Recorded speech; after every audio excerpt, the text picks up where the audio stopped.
তুমি সব জানো? হ্যাঁ, আমি সব জানি। একজন বিখ্যাত ট্যাটু আর্টিস্টের কাছ থেকে আমি ট্যাটু করানো শিখেছি। এই, don't talk rubbish, don't you dare talk rubbish. I am not talking rubbish.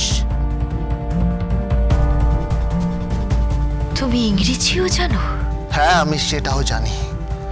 আপনি বাইরের কোনো পুরুষ মানুষের কাছে দাঁড়াবেন না খালি পিঠে।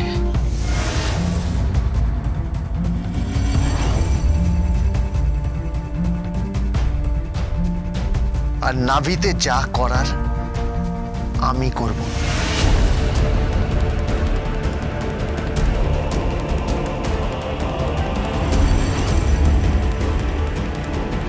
আপাতত আপনি আমার মেসমশাইকে খেতে দেবেন। আমি পারবো না। পারতে হবে। আমি ট্যাটু করব। আমি করিয়ে দেবো। আমি নেভেল পিয়ার্সিং করব। আমি করিয়ে দেবো। শেফালি মাসি, তুমি আসনটা পাতো।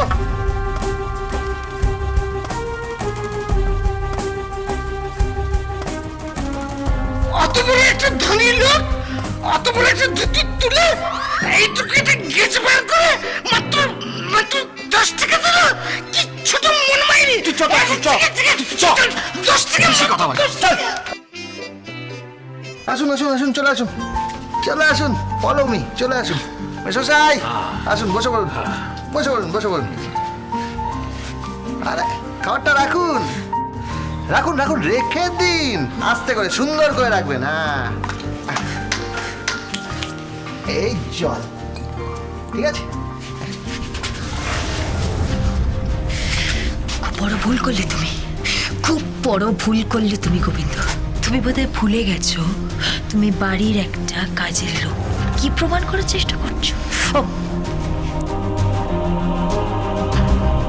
আমার হাজবেন্ড হওয়ার চেষ্টা করছো তুমি? হ্যাঁ, আমি তোমার থেকে ট্যাটু করাবো না। ছি ছি ছি ছি। তুমি তুমি আমাকে দিয়ে ডলি চৌধুরীকে দিয়ে খাবার সার্ভ করালে। এই, এর ফল কিন্তু খুব খারাপ হবে, খুব খারাপ হবে গোবিন্দ। দাঁড়ান, আপনি যদি ট্যাটু করাতে চান তার ফল কিন্তু খুব খারাপ হবে। আর যদি নেভেল পিয়ার্সিং করাতে চান। তাই নাকি গোবিন্দ? আমি তো যাবই। তোমার যা ইচ্ছে তুমি তাই করো।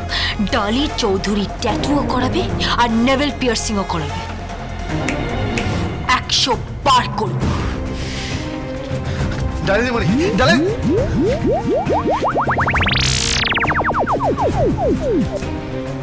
হ্যালো, কে বলছেন? আমি সোনামা বলছি। ডালি কোথায়? ডালি দিমনি বেরিয়েছেন। কোথায় বেরিয়েছে? পিঠে নাকি ট্যাটু করবেন। ওই শাকিরার ছবি দিয়ে আবার কোনো এক 6 প্যাকওয়ালা হিরোর ছবি দেবেন। আবার নাকি নেভেল পিয়ার্সিং করাবেন। সেটা আবার কি? ওই নাভিতে রিং পরাবেন। ছি ছি ছি ছি ছি। ওর দাদু এসব জানতে পারলে তো খুব রাগ করবেন। ছিচি করার কিছু নেই সোনামা, এটাই এখন প্রচলিত। তবে আমি বা কর্তাবাবু দুজনের মধ্যে কেউই এখনো অভ্যস্ত হয়ে উঠতে পারিনি। সোনামা, আজ যদি ডালি দিদিমণি ট্যাটু কিংবা নেভেল পিয়ার্সিং করিয়ে আসেন তাহলে আমি কিন্তু ওনাকে ছেড়ে দেব।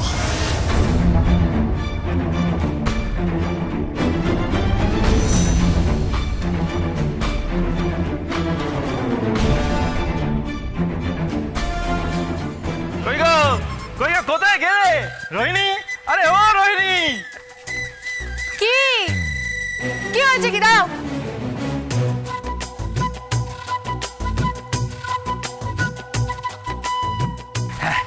শোনো না শোনো, বলছি খুব ভালো খবর, খুব ভালো খবর। কি? হ্যাঁ, সকালে গোবিন্দর সাথে ফোনে কথা হচ্ছিল, বুঝলে? ও একটা ঠিকানা দিল, সেই ডাক্তারের কাছ থেকে ঘুরে এলাম। ওমা, কি বলছো? এসো, বসবে, এসো। চলো চলো চলো চলো। ডাক্তার কেন? কি হয়েছে তোমার? আরে দৌড় বাবা, দৌড়। একটু বাচ্চা কাচ্চা করার চেষ্টা করছি, তার জন্য তো একটু হয়তো যেতে হবে নাকি? কত সুপরামর্শ দেবে ওরা কিভাবে বাচ্চাটা হয়। তা কিভাবে বাচ্চা হয়? কোথায় বাচ্চা হবে, তারপর তার বড় হবার উপায়।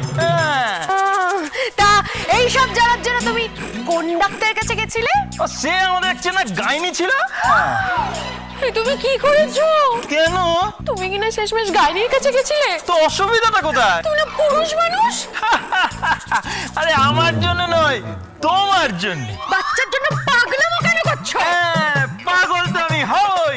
গোবিন্দ বলেছে ছোট্টা, আপনি ধনুকে চিরার মতো নয়বান, আপনি পুরুষ, আপনি মহাপুরুষ। তুমি একটা মোটা একটা গাম্বাস, একটা নিপাত ছাগল। এই স্বামীকে ছাগল বলছো? লজ্জা করে না, লজ্জা করে না?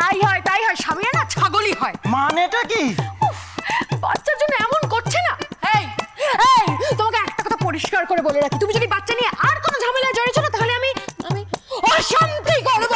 এই শোনো না, এই তোমার কি মাথাটা খারাপ হয়ে গেছে নাকি? কোথায় আমাদের একটা ছোট্ট শিশু আসবে, আমাকে বাবা বলবে, তোমাকে মা বলবে।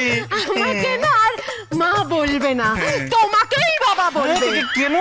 নিজে তো যাচ্ছ গাইনির কাছে, বাচ্চাটা না আমার না তোমারই হবে। ধ্রুবদা কি? এই দেখো,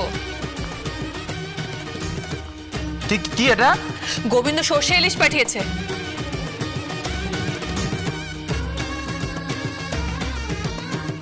সর্ষে ইলিশ? এই শুধু ওর জন্যই পাঠিয়েছে? হ্যাঁ, দুটো পেটি পাঠিয়েছে আর বললো ফোন করে নিতে গোবিন্দ। ও এক্ষুনি করছি। ও গাড়ি সিগন্যাল মানে না, গাড়ি সিগন্যাল মানে না। আরে রিক্সার চাকা চেনে কয়জনা, রিক্সার চাকা চেনে কয়জনা। ও গাড়ি সিগন্যাল মানে না, গাড়ি সিগন্যাল মানে না।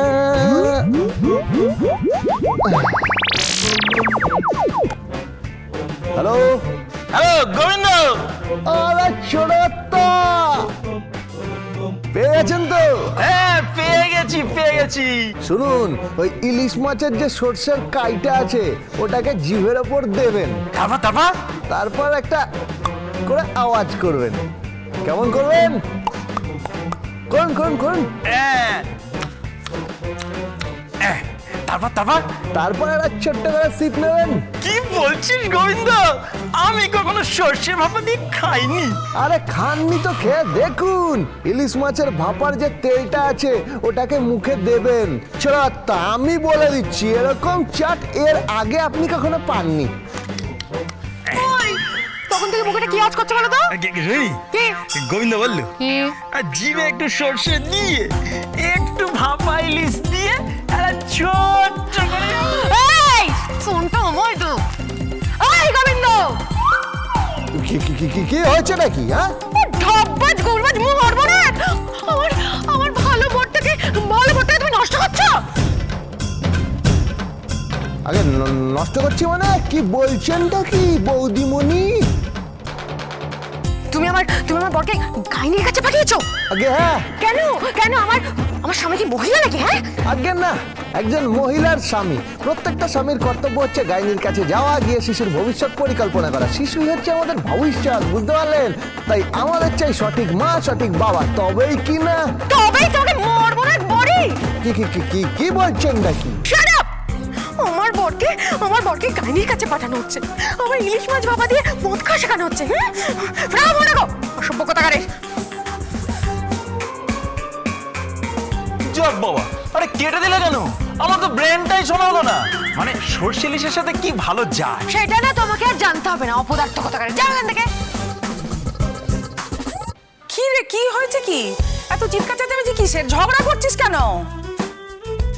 দেখো না সন্ধ্যা মাসি, এই যে এই লোকটা, এই অপদার্থটা গাইনির কাছে গেছিল।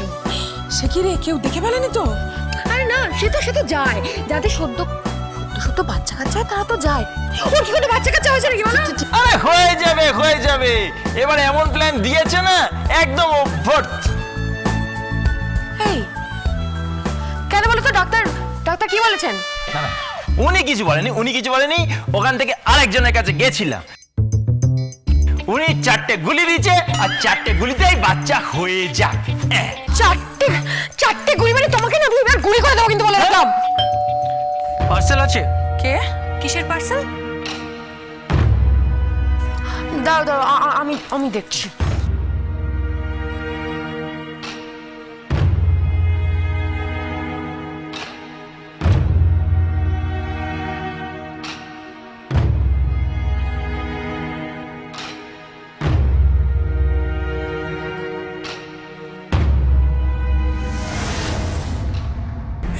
শুধু মাথায় রাখুন আর মাত্র কটা দিন, তারপর না থাকবে আপনার বেনারসি পরার স্বাদ, না থাকবে সিঁদুর পরার মতন স্মৃতি। এটা পুরুষ জাতির সম্মানের ব্যাপার। হ্যাঁ, ওই নারীদের বোঝাতে হবে যে বিয়ের পর ওই তাদের পিঠ শুধু স্বামীরাই দেখবে।